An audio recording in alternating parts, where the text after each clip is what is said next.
pedagogy, curriculum transaction, continuous professional development, dipstick surveys, and ICT implementation.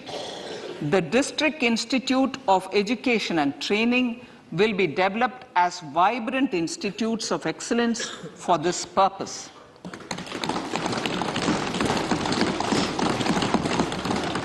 National Digital Library for Children and Adolescents. A National Digital Library for Children and Adolescents will be set up for facilitating availability of quality books across geographies, languages, genres, and levels, and device-agnostic accessibility. States will be encouraged to set up physical libraries for them at panchayat and ward levels and provide infrastructure for accessing the National Digital Library resources. Additionally, to build a culture of reading and to make up for pandemic time learning loss, the National Book Trust, the Children's Book Trust, and other sources will be encouraged to provide and replenish non-curricular titles in regional languages and in English to these physical libraries. Collaboration with NGOs that work in literacy will also be a part of this initiative. To inculcate financial literacy, financial sector regulators and organizations will be encouraged to provide age-appropriate reading material to these libraries. I move to priority 2, reaching the last mile. Prime Minister Vajpayee's government had formed the Ministry of Tribal Affairs and the Department of Development of Northeast Region to provide a sharper focus to the objective of reaching the last mile. Our government has formed the Ministries of Ayush, Fisheries, Animal Husbandry and Dairying, Skill Development, Jal Shakti and Cooperation. Building on the success of the Aspirational Districts program, the government has recently launched the Aspirational Blocks program, covering 500 blocks for saturation of essential government services across multiple domains such as health, nutrition, education, agriculture, water resources, financial inclusion, skill development, and basic infrastructure. Manya Speaker, sir, Pradhan Mantri PBTG, which is Primitive Vulnerable Tribal Groups Development Mission, is being launched. To improve socio-economic conditions of the particularly vulnerable tribal groups, the PBTGs as we refer them to, Pradhan Mantri PBTG Development Mission will be launched. This will saturate PBTG families and habitations with basic facilities such as safe housing, clean drinking water and sanitation, improved access to education, health, nutrition, road and telecom connectivity, and sustainable livelihood opportunities. An amount of 15,000 crores will be made available to implement the mission in the next 3 years under the Development Action Plan for the Scheduled Tribes. Ekalavya Model Residential Schools. In the next 3 years, Center will recruit 38,800 teachers and support staff for the 740 Ekalavya Model Residential Schools, which is serving 3.5 lakh tribal students.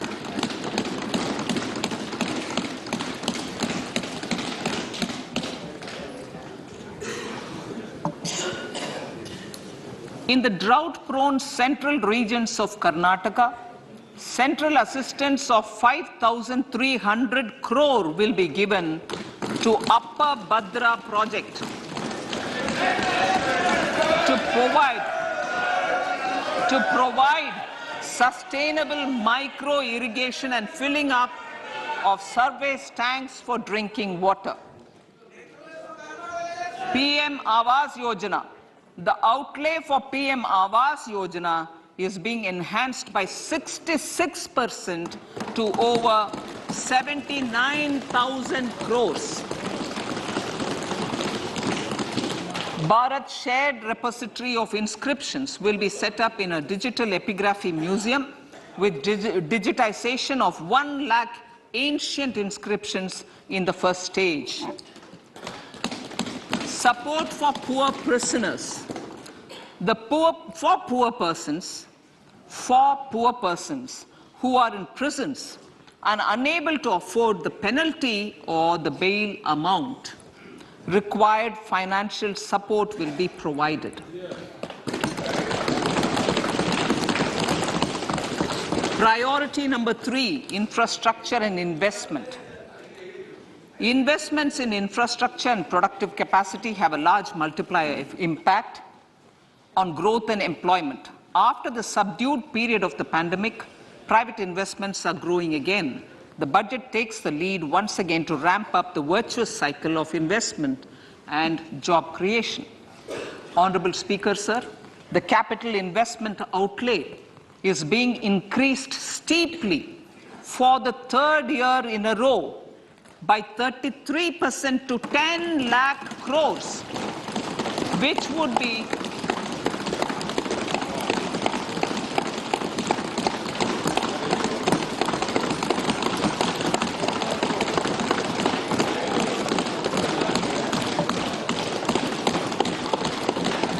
which would be 3.3% of GDP.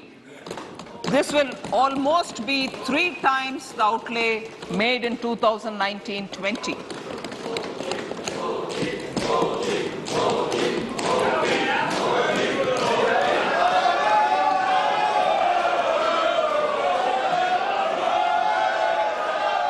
This substantial increase in recent years is central to the government's efforts to enhance growth potential and job creation, crowd in private investments, and provide a cushion against global headwinds. The direct capital investment by the center is complemented by the provision made for creation of capital assets through grants and aids to state.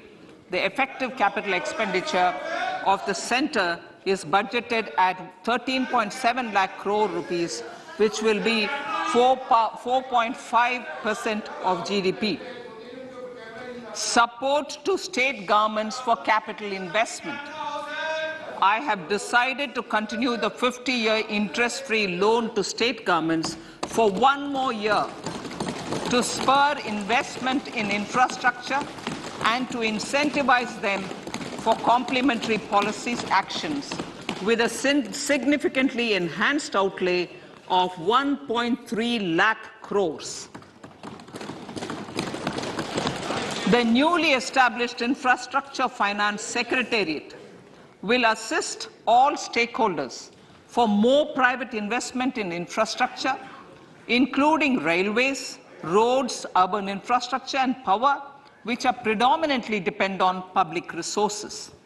The harmonized master list of infrastructure will be reviewed by an expert committee for recommending the classification and financing framework suitable for Amrit Kal. A capital outlay, I'm talking about railways now, sir, Honorable Speaker, railways. A capital outlay of 2.40 lakh crores has been provided for the railways.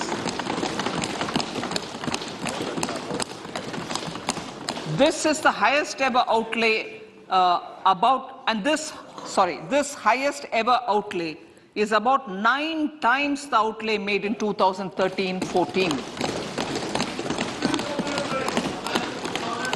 100 critical transport infrastructure projects for last and first mile connectivity for ports, coal, steel, fertilizer and food grain sectors have been identified. They will be taken up on priority with investment of 75,000 crores, including 15,000 crore from private sources. 50 additional airports, heliports, water aerodromes and advanced landing grounds will be revived for improving regional air connectivity.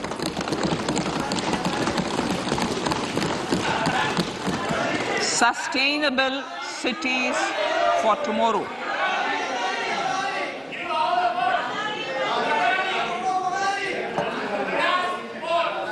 States and cities will be encouraged to undertake urban planning reforms and actions to transform our cities into sustainable cities of tomorrow. This means efficient use of land resources, adequate resources for urban infrastructure, transit-oriented development, enhanced availability and affordability of urban land and opportunities for all. Through property tax governance reforms and ring-fencing user charges on urban infrastructure, cities will be incentivized to improve their creditworthiness for municipal bonds. Like the RIDF, an Urban Infrastructure Development Fund will be established through use of priority sector lending shortfall. This will be managed by the National Housing Bank and will be used by public agencies to create urban infrastructure in Tier 2 and Tier 3 cities. States will be encouraged to leverage resources from the grants of the 15th Finance Commission as well as existing schemes to adopt appropriate user charges while accessing the UIDF. We expect to make available 10,000 crore rupees per annum for this purpose. All cities and towns will be enabled for 100% mechanical desludging of septic tanks and sewers to transition from manhole to machine hole mode.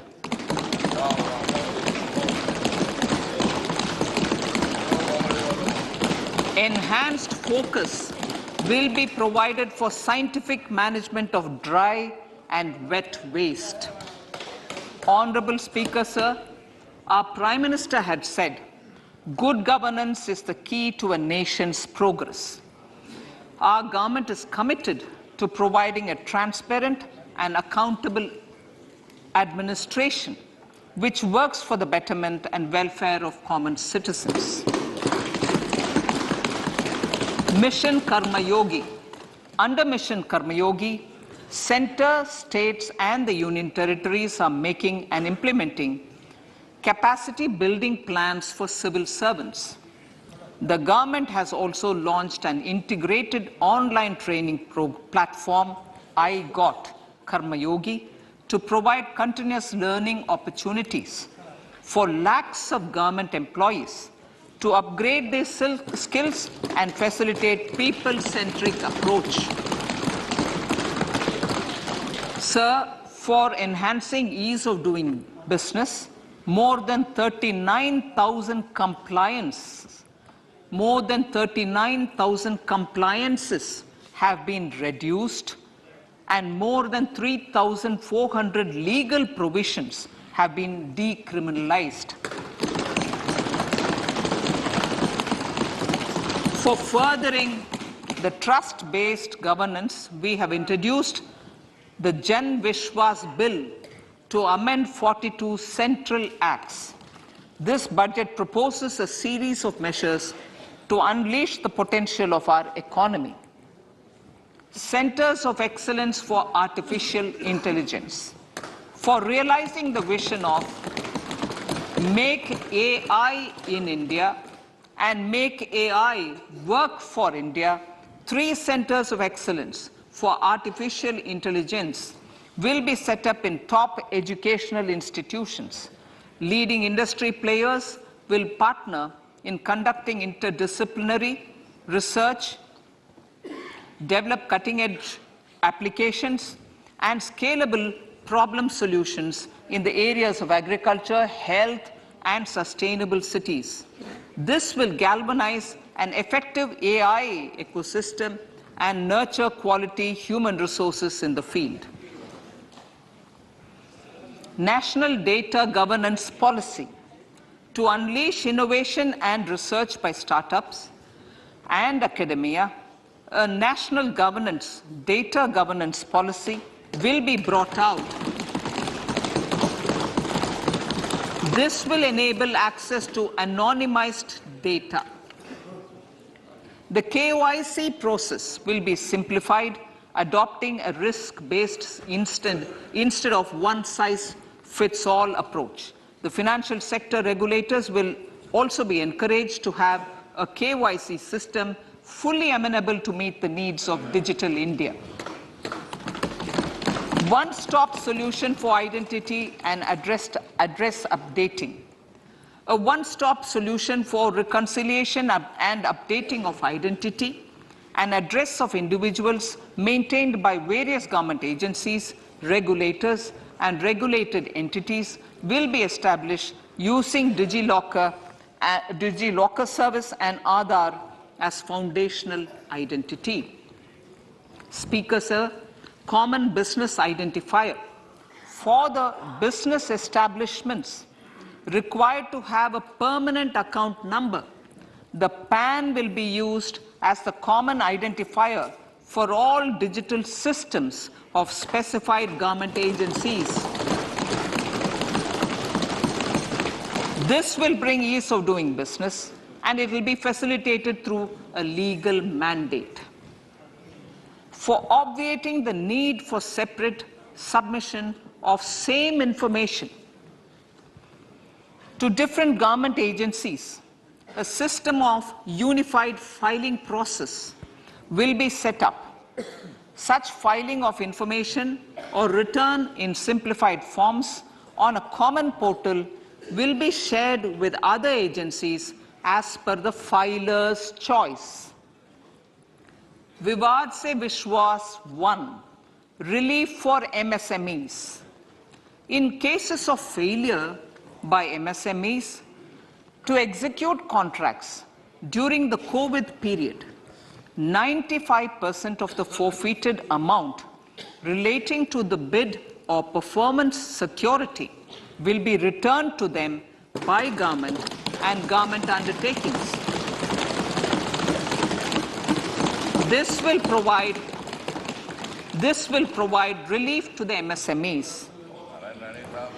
Vivad Se Vishwas 2, settling contractual disputes. To settle contractual disputes of government and government undertakings, wherein arbitral award is under challenge in a court, a voluntary settlement scheme with standardized terms will be introduced. This will be done by offering graded settlement terms depending on pendency level of the dispute. The state support mission of Niti Aayog will be continued for 3 years for our collective efforts towards national priorities. Result-based financing. To better allocate scarce resources for competing development needs, the financing of select schemes will be changed on a pilot basis from input-based to result-based. E-courts. For efficient administration of justice, Phase 3 of e-courts project will be launched with an outlay of 7,000 crores.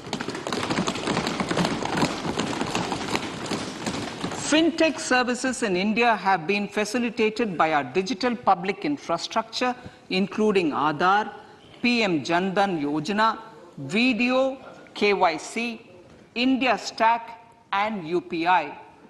To enable more fintech innovative services, the scope of documents available in DigiLocker for individuals will be expanded. An entity, DigiLocker, will be set up for the use by MSMEs, large businesses, and also charitable trusts. This will be towards storing and sharing documents online securely whenever needed with various authorities, regulators, banks, and other business entities. 5G services. 100 labs for developing applications using 5G services will be set up in engineering institutions.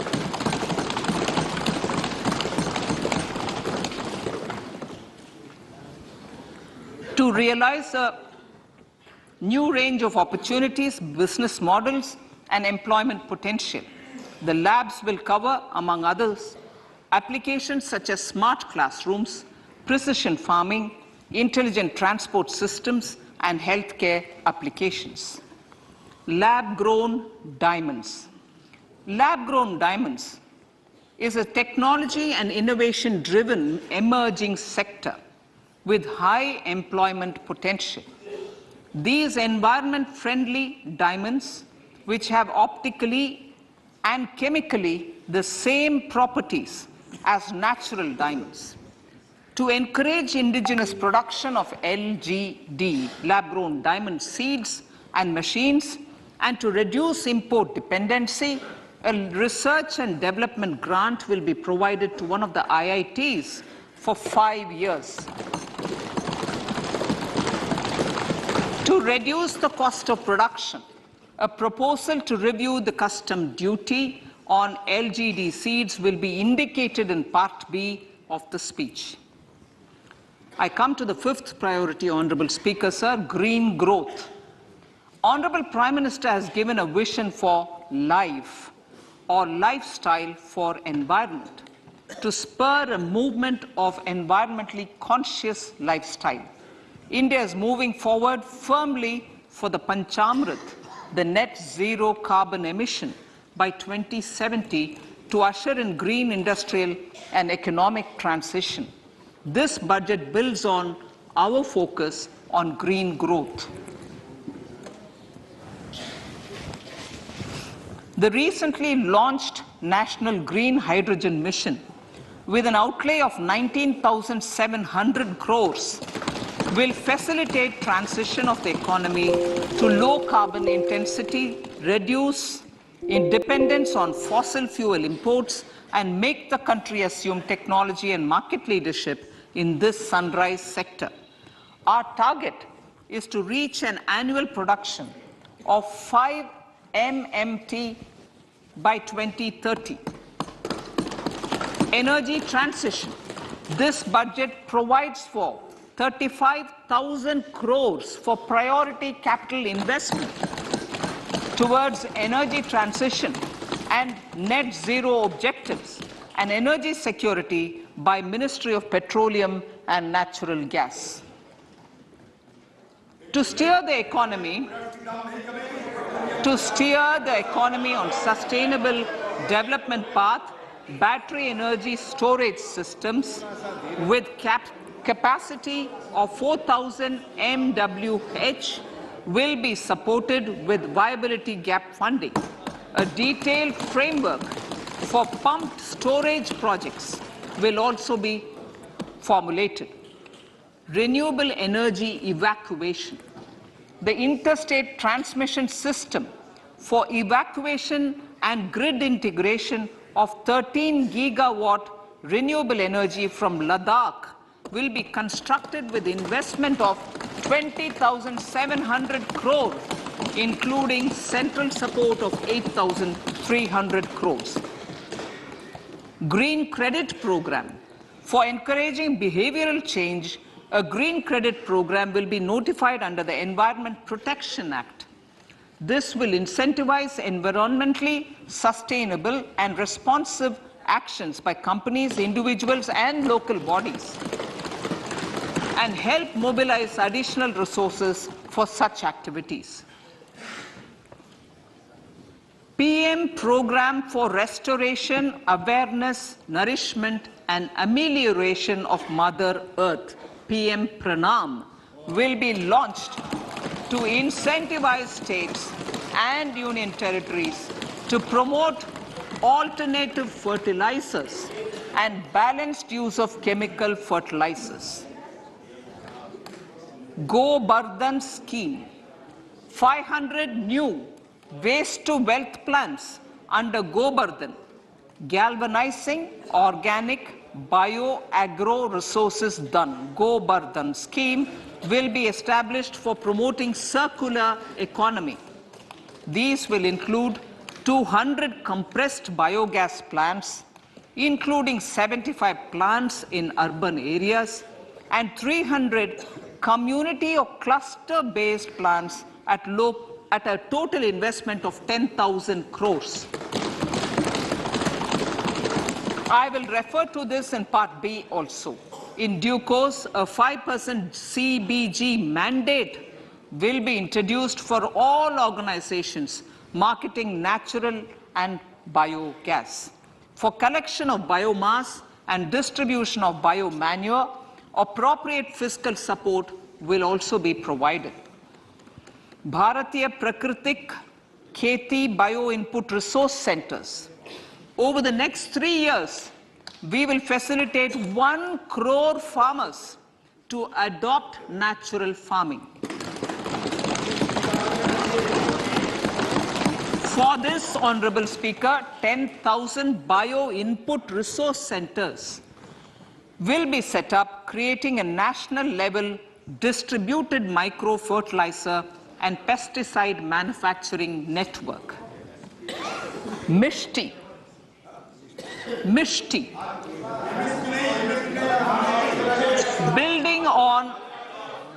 Building on India's success in afforestation, mangrove initiative for shoreline habitats and tangible incomes, Mishti, will be taken up for mangrove plantation along the coastline and on salt pan lands wherever feasible through convergence between Manrega, Campa, Fund and other sources.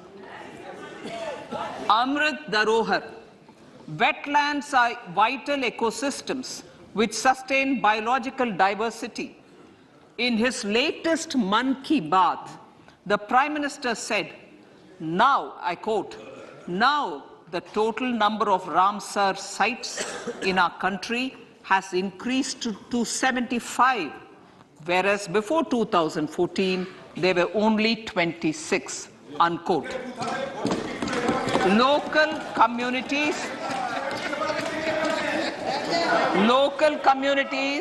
have always been at the forefront of conservation efforts.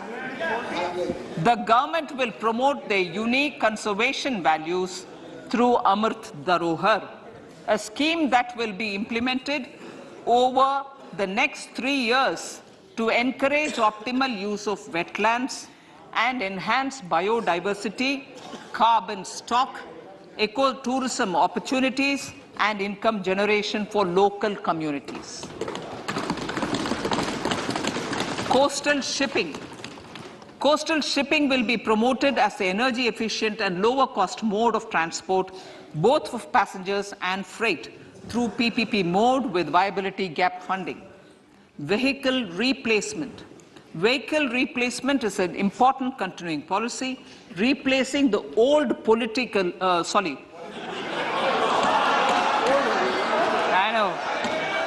replacing, absolutely, thank you. Replacing old polluting vehicles. Maybe applicable, right? Replacing old polluting vehicles is an important part of greening our economy.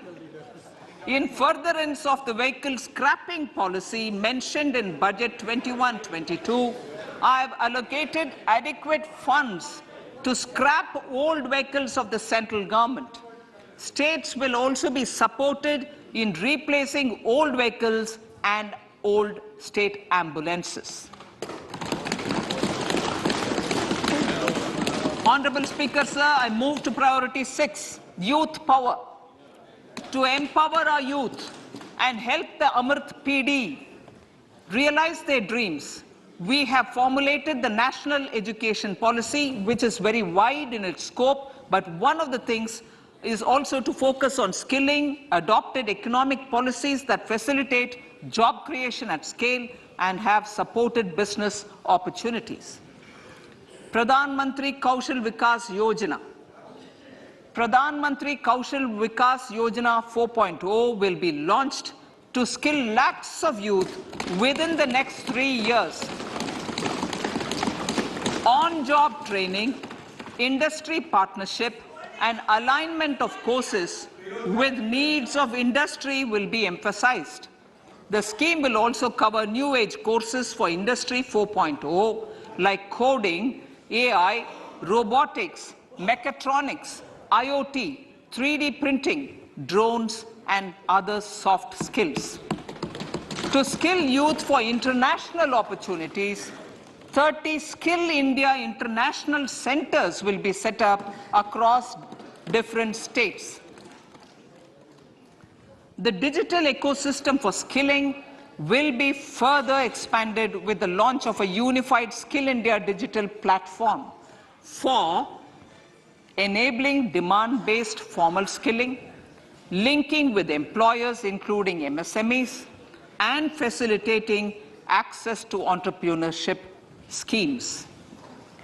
To provide stipend support to 47 lakh youths in 3 years, direct benefit transfer under a pan-India national apprenticeship promotion scheme will be rolled out. Tourism. Honorable Speaker, sir, with an integrated and innovative approach, at least 50 destinations will be selected through challenge mode. In addition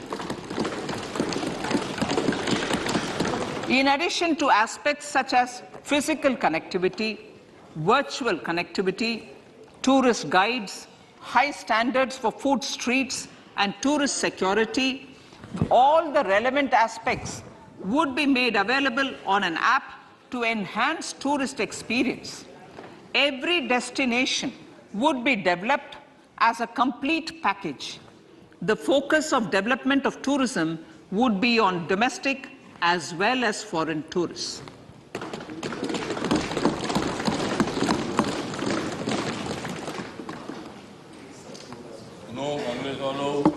Sector-specific skilling and entrepreneurship development will be dovetailed to achieve the objectives of Dekho Apna Desh initiative. This was launched as an appeal by the Honorable Prime Minister to the middle class to prefer domestic tourism over international tourism. The integrated development of theme-based tourist circuits, the Swadesh Darshan scheme, was also launched. Under the Vibrant Villages program, tourism infrastructure and amenities will be facilitated in border villages. Unity Mall. States will be encouraged to set up a Unity Mall in their state capital or most prominent tourism center or the financial capital for promotion and sale of their one district, one product and GI products and other handicraft products, and for providing space for such products of all other states as well. Sir, priority number 7, financial sector. Our reforms in the financial sector and innovative use of technology have led to financial inclusion at scale, better and faster service delivery, ease of access to credit, and participation in financial markets. This budget proposes to further these measures. Credit guarantee for MSMEs. Last year, I proposed revamping of the credit guarantee scheme for the MSMEs. I am happy to announce that the revamped scheme will take effect from 1st April 2023 through infusion of 9,000 crores in the corpus. This will enable additional collateral-free guaranteed credit of 2 lakh crores of rupees Further, the cost of credit will be reduced by about 1%. A national financial information registry will be set up to serve as a central repository of financial and ancillary information. This will facilitate efficient flow of credit, promote financial inclusion, and foster financial stability. A new legislative framework will govern this credit public infrastructure and will be designed in consultation with the RBI. To meet the needs of Amrit Kal and to facilitate optimum regulation in the financial sector, public consultation, as necessary and feasible, will be brought to the process of regulation making and issuing subsidiary directions. To simplify, to ease, and to reduce cost of compliance, financial sector regulators will be requested to carry out a comprehensive review of existing regulations. For this, they will consider suggestions from public and regulated entities. Time limits to decide the application under various regulations will also be laid down. Honorable Speaker, sir, to enhance business activities in GIFT IFSC, the following measures will be taken. Delegating powers under the SEZ Act to the IFSCA to avoid dual regulation.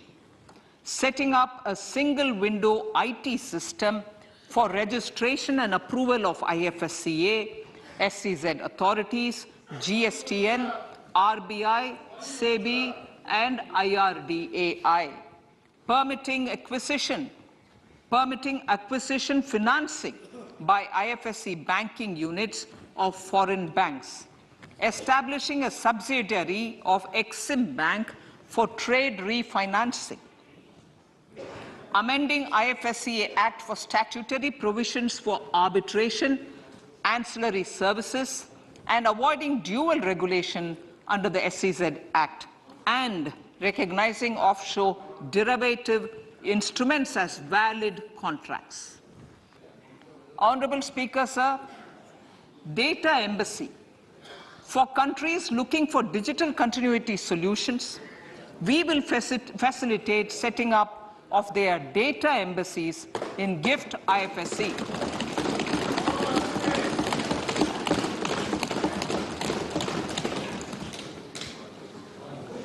Improving governance and investor protection in banking sector. To improve bank governance and enhance investors' protection, certain amendments to the Banking Regulation Act, the Banking Companies Act, and the Reserve Bank of India Act are being proposed. Capacity building in securities market. Honorable Speaker, sir, to build capacity of functionaries and professionals in the securities market, SEBI will be empowered to develop, regulate, maintain, and enforce norms and standards for education in the National Institute of Securities Markets and to recognize award of degrees, diplomas, and certificates. A central processing center will be set up for faster response to companies through centralized handling of various forms filed with field officers under the Companies Act. Reclaiming of shares and dividends. For investors to reclaim unclaimed shares and unpaid dividends from the Investor Education and Protection Fund Authority with ease, from the Investor Education and Protection Fund Authority with ease, an integrated IT portal will be established. Digital payments continue to find wide acceptance. In 2022, they show an increase of 76% in transaction and 91% in value. Fiscal support for this digital public infrastructure will continue in 2023-2024. Azadi Ka Amrit Mahotsav, Mahila Samman Bachat Patra.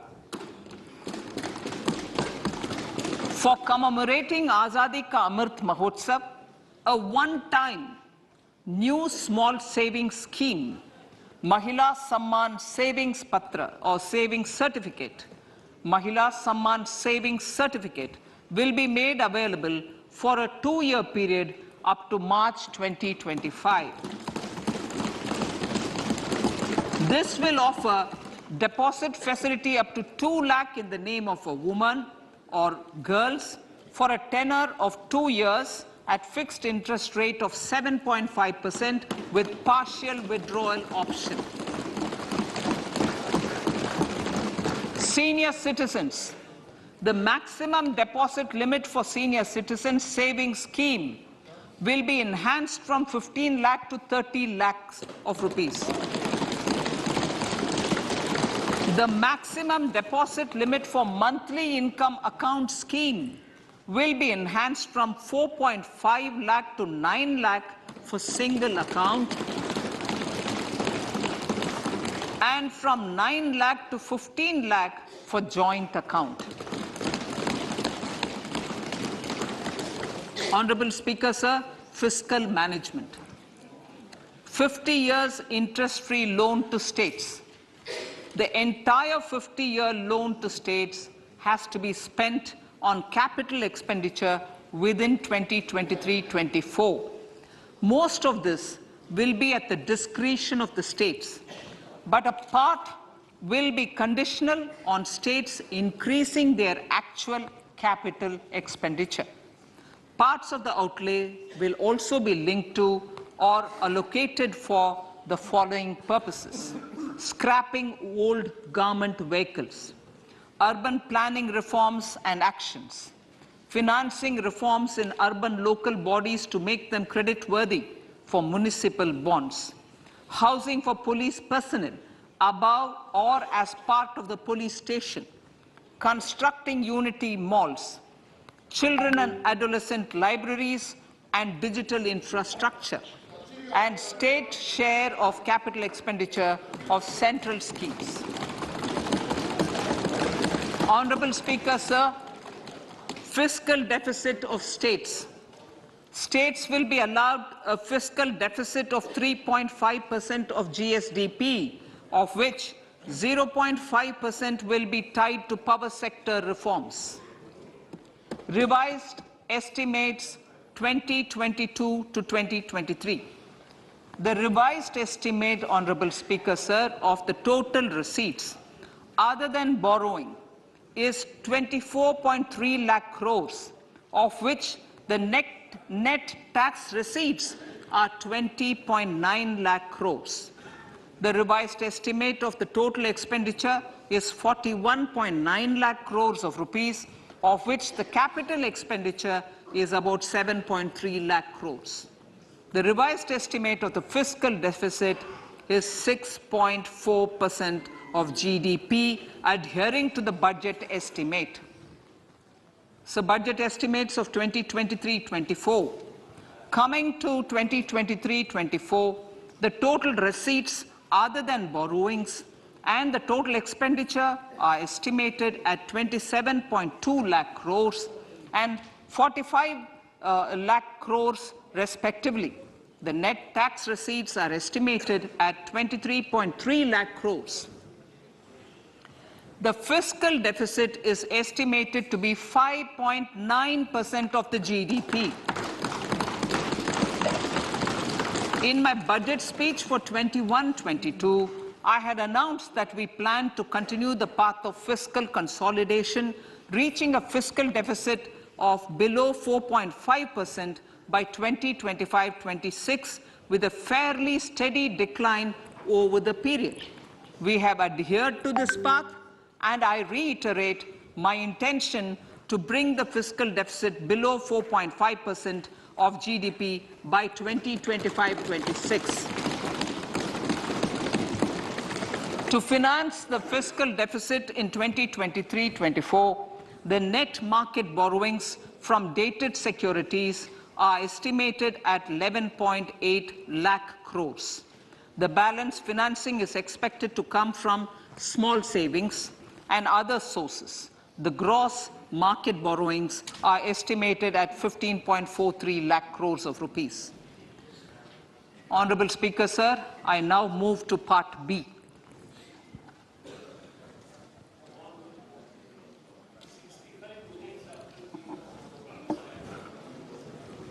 Indirect taxes. My indirect tax proposals will aim to promote exports, boost domestic manufacturing, enhance domestic value addition, encourage green energy and mobility. A simplified tax structure with fewer tax rates helps in reducing compliance burden and improving tax administration. I propose to reduce the number of basic customs duty rates on goods other than textiles and agriculture from 21 to 13. As a result, there are minor changes in the basic custom duties, cesses and surcharges on some items including toys, bicycle, automobiles and naphtha. Green mobility. To avoid cascading of taxes on blended compressed natural gas, I propose to exempt excise duty on GST paid compressed biogas contained in it. To further provide impetus to green mobility, customs duty exemptions is being extended to import of capital goods and machinery required for manufacture of lithium-ion cells for batteries used in electrical vehicles as well. Electronics. As a result of various initiatives of the government, including phased manufacturing program, mobile phone production in India has increased from 5.8 crore units valued at about 18,900 crore in 2014-15 to 31 crore units valued at 2,75,000 crore in the last financial year. To further deepen domestic value addition in manufacturing of mobile phones, I propose to provide relief to customs duty. I propose to provide relief in customs duty on import of certain parts and inputs like camera lens and continue the concessional duty on lithium-ion cells for batteries for another year. Similarly, to promote value addition in manufacture of televisions, I propose to reduce the basic customs duty on parts of open cells of TV panels to 2.5%. Electrical. To rectify inversion of duty structure and encourage manufacturing of electric kitchen chimneys, the basic custom duty on electric kitchen chimney is being increased from 7.5% to 15%, and that on heat coils for these is proposed to be reduced from 20% to 15%. Chemicals and petrochemicals. Denatured ethyl alcohol is used in chemical industry. I propose to exempt basic customs duty on it. This will also support the ethanol blending program and facilitate an endeavor for energy transition. Basic customs duty is also being reduced on acid-grade fluorospar from 5% to 2.5% to make the domestic fluorochemicals industry competitive. Further, the basic customs duty on crude glycerin for use in manufacture of epichlorohydrin is proposed to be reduced from 7.5% to 2.5%.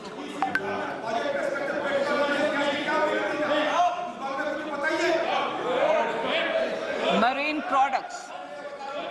In the last financial year, marine products recorded the highest export growth, benefiting farmers in the coastal states of the country. To further enhance the export competitiveness of marine products, particularly shrimps, duty is being reduced on key inputs for domestic manufacture of shrimp feed. India is a global leader, as I said in Part A, in cutting and polishing of natural diamonds, contributing about 3/4 of the global turnover by value.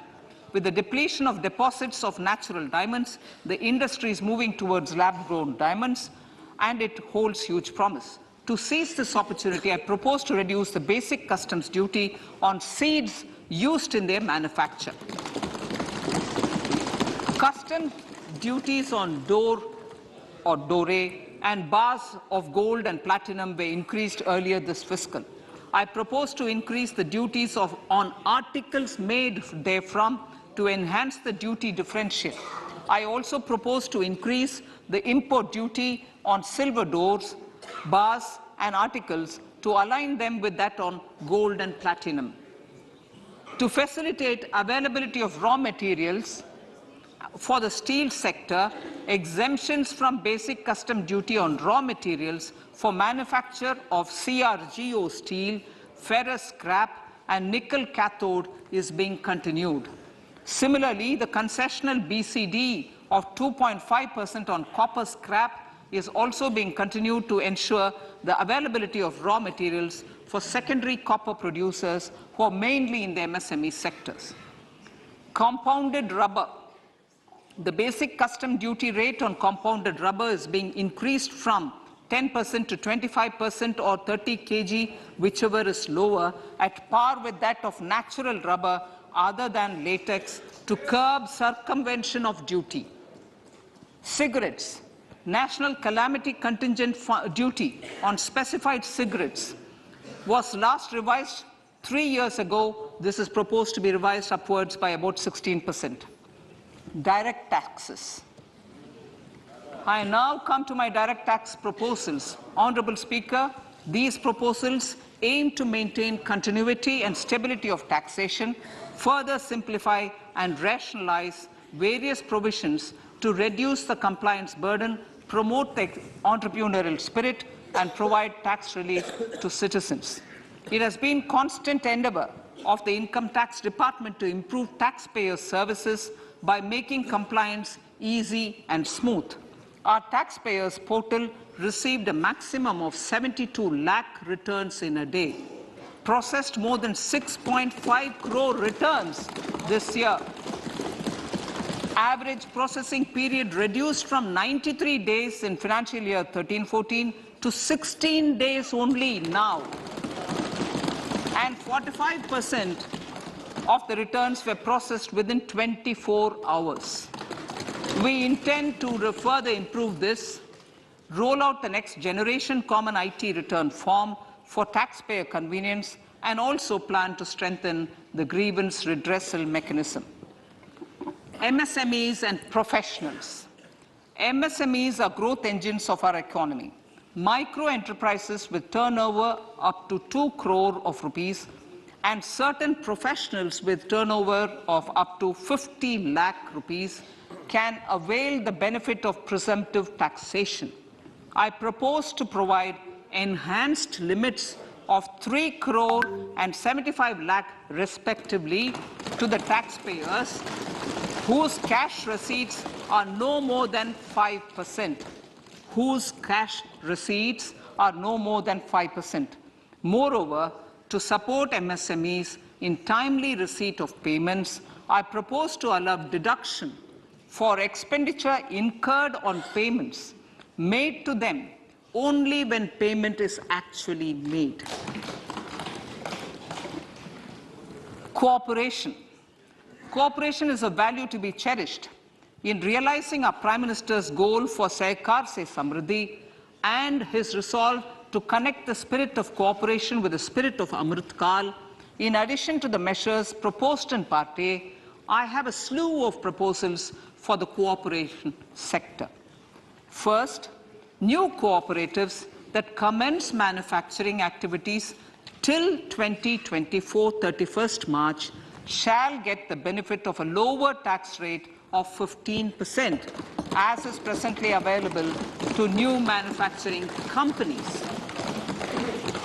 Secondly, I propose to provide an opportunity to sugar cooperatives to claim payments made to sugarcane farmers for the period prior to the assessment year 2016-17 as expenditure. This is expected to provide them a relief of almost 10,000 crores. Thirdly, I am providing a higher limit of 2 lakh per member for cash deposits to loans in cash by primary agricultural cooperative societies and primary cooperative agriculture and rural development banks. I repeat that. Thirdly, I'm providing a higher limit of 2 lakh per member for cash deposits to and loans in cash by primary agricultural cooperative societies and primary cooperative agricultural and rural development banks. Similarly, a higher limit of 3 crore for TDS on cash withdrawal is being provided to cooperative societies. Startups.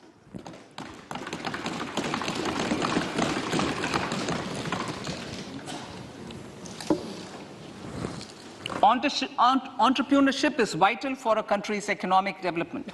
We have taken a number of measures for startups and they have borne results. India is now the third largest ecosystem for startups globally and ranks second in innovation quality among middle-income countries. I propose to extend the date of incorporation for income tax benefits to startups from 31/3/2023 to 31/3/2024. I further propose to provide the benefit of carry forward of losses on change of shareholding of startups from 7 years of incorporation to 10 years.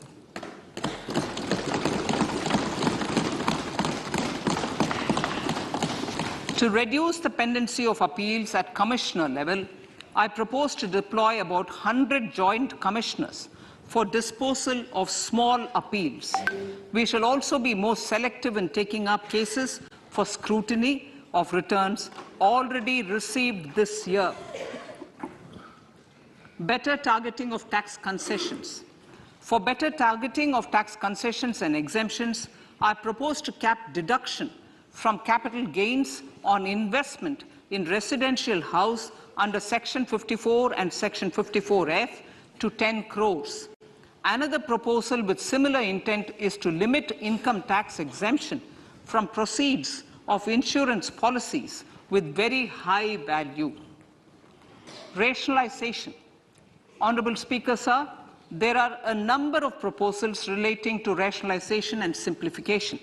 Income of authorities, boards and commissions set up by statutes of union or state for the purpose of housing, development of cities, towns and villages, and regulating and developing an activity or matter is proposed to be exempted from income tax. Other major measures in this direction are removing the minimum threshold of 10,000 for TDS and clarifying taxability relating to online gaming, not treating conversion of gold into electronic gold receipts and vice versa as capital gains, reducing the TDS rate from 30% to 20% on taxable portion of EPF withdrawals in non-PAN cases, and taxation on income for market-linked debentures.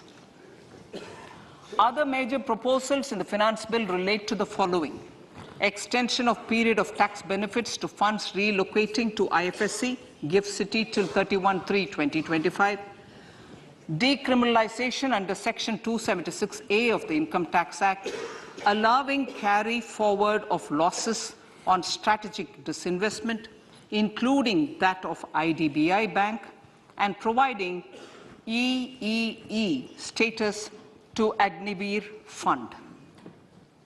Personal income tax.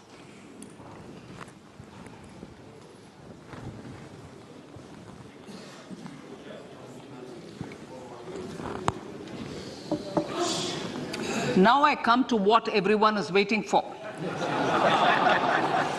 Personal income tax. I have 5 major announcements to make in this regard. These primarily benefit our hard-working middle class. The first one concerns rebate. Currently, those with income up to 5 lakh do not pay any income tax in both old and new regimes. I propose to increase the rebate limit to 7 lakhs in the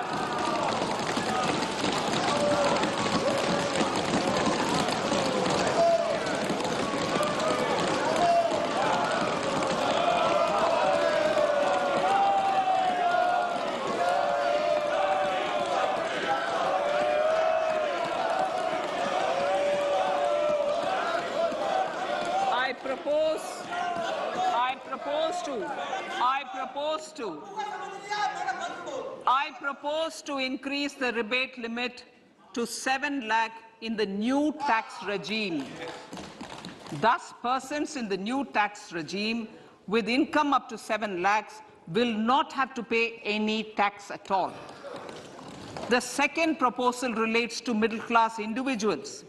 I had introduced in the year 2020 the new personal income tax regime with 6 income slabs starting from 2.5 lakh.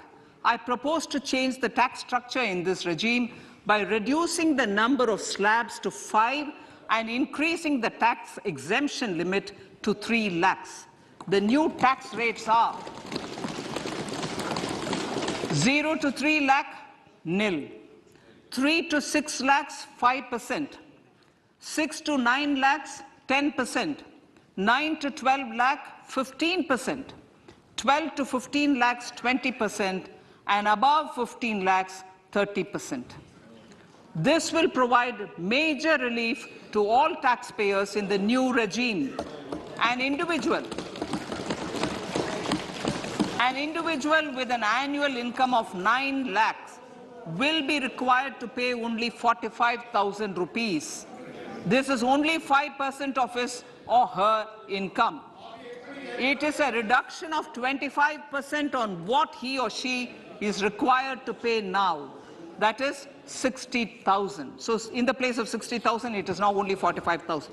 Similarly, an individual with an income of 15 lakh rupees would be required to pay only 1.5 lakh or 10% of his income or her income, a reduction of 20% from the existing liability of 1,87,500 rupees.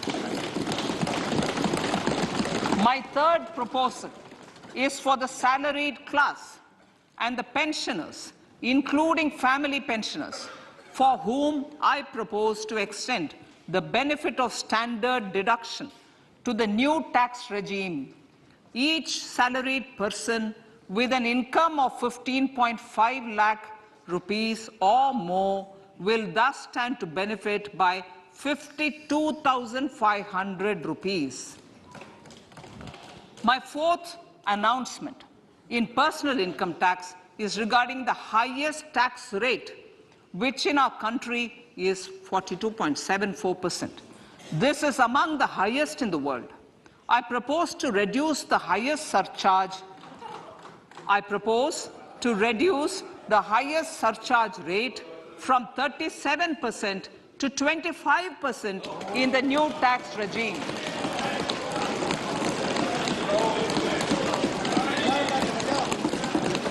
This would result in reduction of the maximum rate. This would result in the reduction of the maximum tax rate to 39%.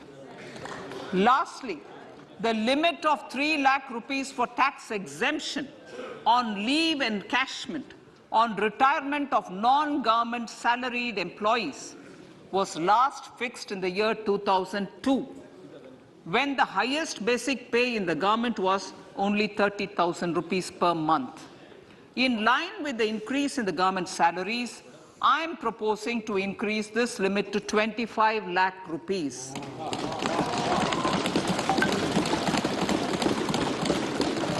We are also making the new income tax regime as the default tax regime. However, citizens will continue to have the option to avail the benefit of the old tax regime. Apart from these, I am also making some other changes as given in the annexure. As a result of these proposals, revenue of about 38,000 crore to 37,000 crore in direct taxes and rupees 1,000 crore in indirect taxes will be foregone, while revenue of about 3,000 crore will be additionally mobilized. Thus, the total revenue foregone is about 35,000 crores annually. Honorable Speaker, sir, with these words, I commend the budget to this August House.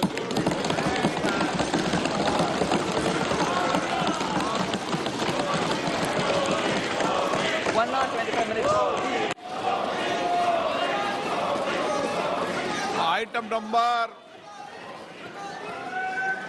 1.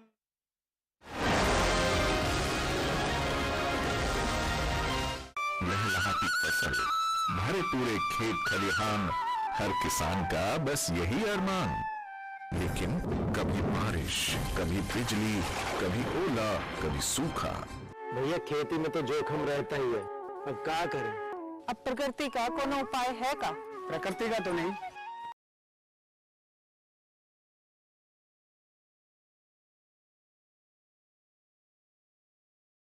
मंत्री धर्मेंद्र प्रधान ने हमारे संवाददाता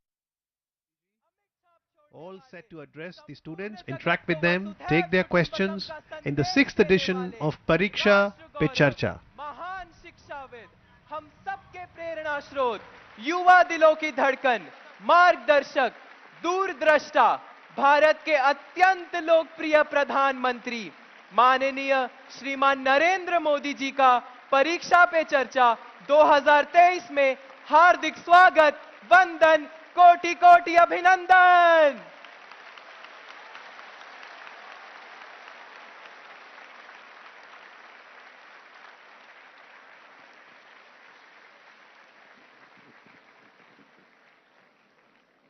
सुस्वागतम माननीय प्रधानमंत्री जी, आपकी गरिमामय उपस्थिति के लिए।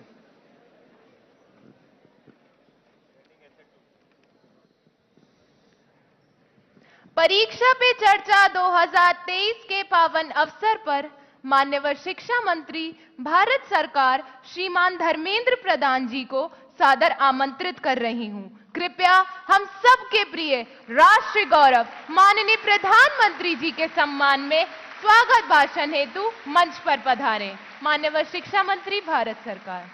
नमस्कार। परीक्षा पे चर्चा की 6th एडिशन पे मैं माननीय प्रधानमंत्री जी को देश की शिक्षा जगत की ओर से स्वागत करता हूं, आभार प्रकट करता हूं। वो कुछ समय, कुछ घंटे हमारे बीच में बिताएंगे। देश की सभी प्रांतों से, सभी यूनियन टेरिटरी से आए हुए बच्चे आज दूरसंचार के माध्यम से टेक्नोलॉजी प्लेटफॉर्म पे दुनिया की सभी कोने से इस कार्यक्रम को देखने वाले विद्यार्थी, अभिभावक, शिक्षक, शिक्षा प्रेमी, मैं सभी को स्वागत करता हूं। और यहां इस कार्यक्रम में उपस्थित सभी पार्टिसिपेंट, सभी शिक्षक, सभी अधिकारियों को भी स्वागत करता हूं। मित्रों, परीक्षा पे चर्चा एक जन आंदोलन का रूप ले चुका है। पिछले 8-9 सालों में माननीय प्रधानमंत्री जी न केवल देश को संभाला है, लेकिन देश में अनेक जन आंदोलन का भी जनक रहे। वो स्वच्छ भारत हो, वो परीक्षा पे चर्चा हो, या देश की नौजवानों के अंदर एक नई स्फूर्ति उत्पन्न करने की बात हो। परीक्षा पे चर्चा विद्यार्थी, अभिभावक, शिक्षक और समाज की जो प्रेशर रहती है, जो चुनौती रहती है कोमलमती बच्चे के ऊपर, उसको समझते हुए प्रधानमंत्री जी ने उस दुविधा को स्वयं हमारे बीच में आके समाधान देने के लिए एक अभिभावक के नाते, एक युग दृष्टा के नाते, एक समाज सुधारक के नाते आज हमारे बीच में उपस्थित है। यह आज एक सटीक जन आंदोलन की रूप ले चुका है। मित्रों, न केवल परीक्षा पे चर्चा, उन्होंने समय निकाल के अपने को खुद को विद्यार्थी बनाया, अपने को अभिभावक बनाया, अपने को शिक्षक बनाया। आज सही तरीके से हमारी संचालक ने कहा, देश की प्रख्यात शिक्षाविद, उन्होंने एग्जाम वॉरियर करके किताब लिखा है। इस बार तो उसकी नई संस्करण भी आ गई है और भारत की 13 भाषाओं में यह आज हम लोगों के सामने है। परीक्षा पे चर्चा भी एक नई प्रारूप बन चुका है। इस बार 23 जनवरी को नेताजी की जन्मदिन के अवसर पे देश भर की स्कूल विद्यार्थियों ने उस पे चित्रांकन की एक कंपटीशन में पार्टिसिपेट किया। मैं आप सभी को बधाई देता हूं एग्जाम वॉरियर के अंदर आपको प्रेरणा लेने के लिए। मित्रों, देश में राष्ट्रीय शिक्षा नीति भी लागू हो रहा है। परीक्षा पे चर्चा, एग्जाम वॉरियर, ये सहजता धीरे धीरे विद्यार्थियों को 21वीं सदी के लिए तैयार करने के लिए प्रधानमंत्री जी की सपना है। भारत की विद्यार्थी ना केवल भारत की विषयों के बारे में चिंता करे, लाइव जैसे जन आंदोलन को विश्व में प्रधानमंत्री जी ने शुरू किया, पर्यावरण, विश्व की अर्थनीति, विश्व में टेक्नोलॉजी, ये भारत की बच्चों के द्वारा निर्मित होकर दुनिया की समस्या की समाधान बने, इसी अपेक्षा एनईपी में माननीय प्रधानमंत्री जी ने रखा है। परीक्षा पे चर्चा, एग्जाम वॉरियर, एनईपी, ये एक सिक्के की अनेक पहलू है। मैं ऐसे ही एक भव्य कार्यक्रम में हम सभी लोग एकत्रित हुए हैं। इस कार्यक्रम में कुछ समय प्रधानमंत्री बच्चों के साथ, देश की बच्चों के साथ खुद कुछ समय बिताएं। मैं माननीय प्रधानमंत्री जी को मंच पे सादर आमंत्रित करता हूं।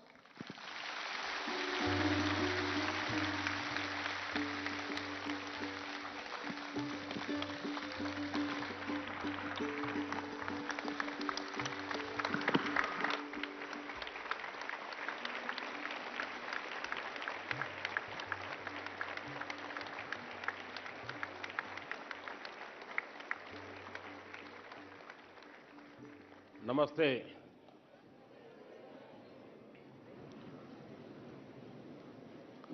शायद इतनी ठंड में पहली बार परीक्षा पे चर्चा हो रही है।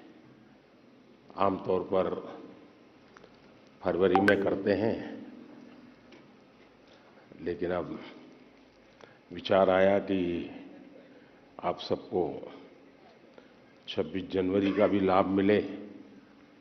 फायदा उठाया ना जो बाहर के हैं, उन्होंने गए थे कर्तव्य पथ पे, कैसा लगा? बहुत अच्छा लगा। अच्छा, घर जाके क्या बताएंगे? कुछ नहीं बताएंगे। अच्छा साथियों, समय ज्यादा लेता नहीं हूं मैं, लेकिन मैं इतना जरूर कहूंगा कि परीक्षा पे चर्चा मेरी भी परीक्षा है।